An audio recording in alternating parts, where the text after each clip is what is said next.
What's going on YouTube? Claykeysult here again with another Final Fantasy Brave Exvius banner review. This time telling you, is it worth it to pull for the Type-0 banner units? And we'll get into that and a lot more in this episode, guys. Let's go. First unit up to talk about here is Trey. He's a physical damage dealer, wields bows, shoots them bows off and tries to do a lot of damage. And in the end, we'll figure out how much damage he can actually do. His TM is called Knowledge. Now, this is an okay TM. It's going to give you magic 20% and then spirit 20%, so I'm going to rate this TM as mid-tier. You might want to farm a few of them, but remember, we do have Shantoto, who gives you 30% magic, and there are a lot of different kind of spirit 20% out there, or close to that, that give you other good sets you might want to. So again, mid-tier, probably better out there for you. And then we're going to talk about the pros of our boy here, our boy Trey here, and he has Barrage, baby, and that's about it. Those are the only pros that he has. He's a physical damage dealer, and he got gifted the ability Barrage, so that'll be useful for you. If you're low on physical damage dealers, at least he has that awesome ability. Now let's discuss the cons of this guy right here. Can only equip bows. So if you ain't got a lot of bows, you ain't got a good bow, kind of in trouble. I know the game kind of gives you killer bow, but I mean, that's still not awesome or anything like that. And then he has a low attack stat and doesn't really bring much to your team. No support, no other abilities. So he's essentially, you're going to equip the bow on him, use Barrage, and that's about it. So without further ado, his ranking is the Booby Prize unit. So this is the Booby Prize unit that you're going to get on the banner. Not really much you can do with Trey here. Jack is the next unit I'm going to speak about here, and let me tell you, he's pretty awesome. He comes in at a 3-star base, going up to 5-star. So that's right, we have 2 3-star bases on here, and you're going to want Jack over what we just talked about. He's a physical damage dealer, and his TM is Ignorance. Now, this is the only bad part about Jack, in my opinion, that's really, really bad. Ignorance is just like Cloud of Darkness's TM, where at the end of each of turns, you're going to get a certain amount of the limit burst put up. With COD, it was 1. With Jack here, it's 2. That still doesn't make that big of a difference, considering the fact that you need anywhere from 12 to 16, things like that on Noctis to get their limit burst up, so you can imagine, like, that just isn't going to get a spot on your TM materia roster there. So we're going to put that at trash tier. Poop, you're not going to worry about it. Don't even worry. That's why getting a lot of Jack isn't that great. But let's talk about the pros of Jack, okay? He does get cheer. So he's a physical damage dealing unit that can buff up your team with cheer. That's amazing. Love to see that. So if people like Santa Rosalia, who doesn't have buffing, if you have Jack on your team and Santa Rosalia, boom, there's your cheer. And then he has Katana Master, which means you throw a katana on him. He can equip swords, great swords, I think daggers too. But you put a katana on him, he's going to get more attack, and that's what's awesome about him. So you definitely want to put a katana on him. He gets Barrage. Now, it's not called Barrage, but it's essentially the same ability. It has some cool, like, awesome name to it, which makes him even more awesome. And then he gets the Defense Break, which is one of his other moves. It's like a 40% defense break for 3 turns to 1 enemy, so that's really good for him. Let's discuss the cons on Jack real quick.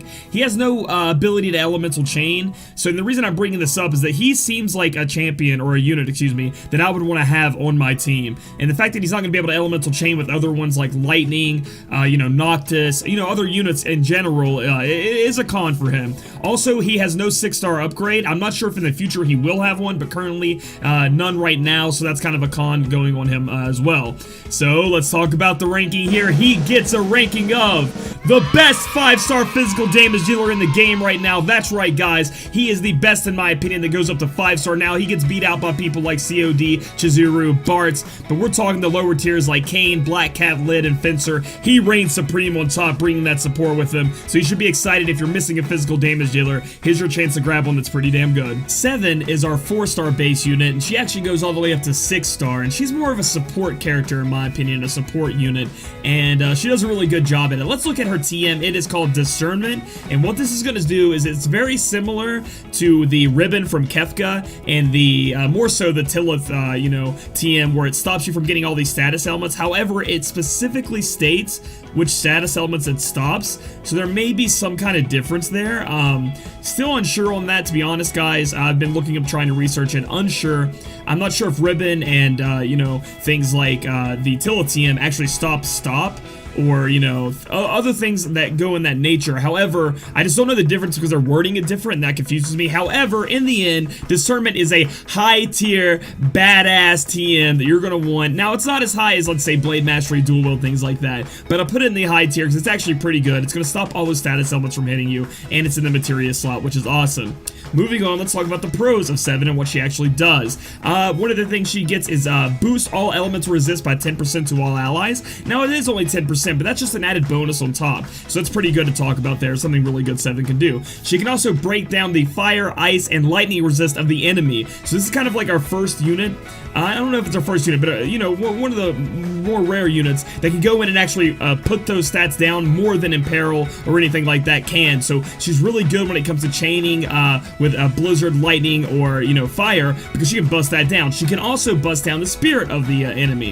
I think it's by 40% for 3 turns, and that's our big like damage hitting physical damage ability. So if she is going to do damage, she's probably using that and breaking it down anyway. And then on top of all of that, she gets focus to buff up your magic and spirit, and then she gets Cura just in case you get into trouble and you need to heal a little bit.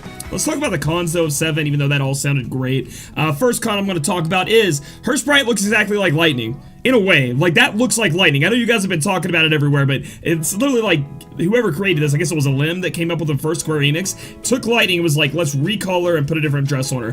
Bada bing, bada boom, we're done. Not really dress, but uniform. So, and that's just a joke. Other cons are she only fits in a magic comp, in my opinion. So, she's, you know, she boosts up your focus, she boosts up your magic, she takes down their elemental resist, she takes down their spirits. But in this game, and going forward, mages just aren't that, you know, critical. Like they are and they're not. Like it's better in my opinion. It's more meta. It's more, you know, better to run physical damage dealing units. So 7 just doesn't have a spot in a physical damage dealing squad in my opinion, unless you just want to cast focus and cura, because the other ones are kind of going to be lost. I guess the fire, lightning, and ice resist can be used when you're trying to chain with people like lightning and Noctis. But in the end, it's kind of like trying to push her into a team she probably doesn't belong. Another thing is her weapon selection is kind of small. You know, you can put whips on her, she can equip swords, but she can't equip those great swords, she can't equip staffs, she can't equip shields. Like as a support, you'd want to be kind of tanky and, you know, have more spirit and things like that on her. So those are some of the cons, you know, not that much. So without further ado, the ranking for 7 is best unit on this banner, baby. You pull 7, you get a great TM, you get a great support unit that'll probably fit into your mage comp team, or you can even try to slide her into your other teams if you need a, you know, a spirit breaker. So that's pretty good for 7. You should be excited to get her. Now guys, for the final unit on the banner, we're talking about Ace here, who is a magic damage dealer, coming in at a 5-star base, rainbow crystal going up to 6-star. And let's talk about his TM real quick. It's called Acceptance. One of the better TMs in the game right now for mages. That being said, it's for a mage. Magic 30%, which is Shantota's TM, which is normally best in slot for a lot of mages, even TM-wise. And then we have on top of that, magic 30% plus MP 20%, guys. So this thing right here is going to be best in slot for a lot of magic users out there that aren't stacking the letters to arms and, you know, using that in global. So people like Dark Fina, etc. So I would rate this TM at the high tier. One of the ones you definitely want to farm when you're trying to build up a mage and make them the best possible you can. Be the best that you can be. And let's talk about the pros of Ace. And here they go. He has an ability that is Ultima-like. So instead of being Ultima and being a magic or a black magic cast, it's going to be an ability. It's going to do the exact same thing that Ultima does, the exact same damage, the exact same spirit ignore, things like that. So that's pretty good going for him. He also has HP and MP recovery in the form of abilities. One, you know, you just pick a random card out of your deck, and it's going to heal you for a certain percentage depending on, you know, how high up you got on the rarity. So like essentially, the way that Ace works as a character is a lot of his abilities are you have a chance to get higher up HP recovery or damage or MP recovery, as we see here, depending on what card you pick from the deck. And so you have like a 10% chance to get really high HP or MP recovery, or really high chance of getting lower MP and HP recovery. So that's how his MP and HP recovery work, and therefore himself. Moving on, he does get auto refresh, so that's really nice to have on a mage. At the end of each turn, he's going to heal up a little MP always, and that's just going to keep his MP fresh up, and for places like you might need it in trials and things like that. And finally,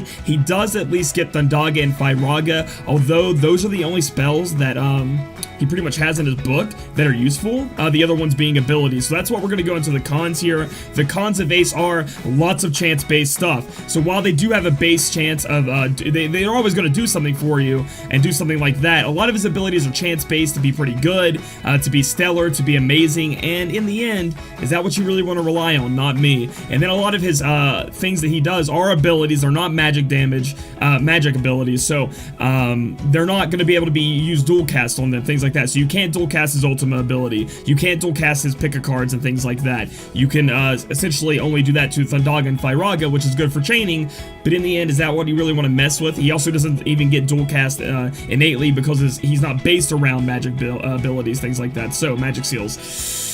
Pretty hard there to look at that. Overall, I think Ace isn't that great, and then his ranking is Batty 5-star base. I'm telling you, he's barely better than Delita. He's not going to be anywhere on anybody's team, I don't think so, unless you really like him, which I do think is pretty cool, and its concept's pretty cool.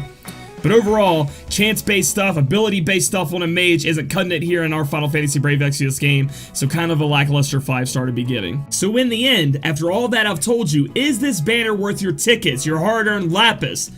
No, I don't know how many times I can say no, do not summon. Do not even daily summon, I don't think. I don't even think the TMs are worth it that much, guys. It's just not that big of upgrades, nothing game-changing. Stay away from this banner, guys. I know Ariana Grande is coming out on the 19th, but again, I keep telling you guys, Orlando is on the horizon. You guys want to pull for that guy. He's super strong, he will help you out, and he's way better than any of these chumps, except for Jack. I think Jack is the diamond in the rough here that you can go for that'll help a lot of free-to-play players out there. And he is a 3-star base, so if you're missing a physical damage dealer and you need him, maybe that's why you should pull to try to get him a 3-star base. So, if you guys like this video, give it a thumbs up, comment down below if you're pulling on this banner, and, you know, what you guys are going to do with all your tickets, and then subscribe for future content. We'll catch you guys later.